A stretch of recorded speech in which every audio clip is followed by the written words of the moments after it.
அலைய விட்டு, வடகை விட்டு, தகப்பனை விட்டு, எல்லாம் விட்டு, வேலையை விட்டு, விசுவாசத்தை விட்டு, உலகத்தை விட்டு.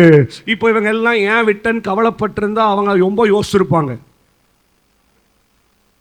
குடத்தை விட்டுருவீங்க, அது எப்படி பாஸ்டர் விட முடியும்? வலைய இங்கே இருக்கிறவங்களுக்கு தெரியும் வலையினுடைய அருமை எப்படின்னு.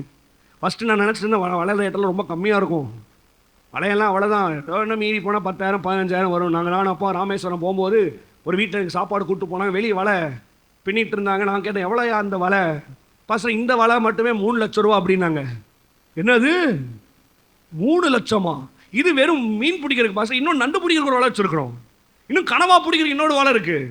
நான் அதுக்குன்னு வலை பார்த்தேன். வலையை விட்டுற முடியுமா? நீங்கள் நினச்சிட்டீங்க வலைனா ஏதோ அந்த ஃபிஷ் டேங்க்லேருந்து 10 ரூபாய்க்கு வாங்கி தூக்கி க்ளீன் பண்ணும்போது போடுற மாதிரி வலையை விட்டுறலாம் பாஸ்டர். 3 லட்ச ரூபா வலை விடுவீங்க?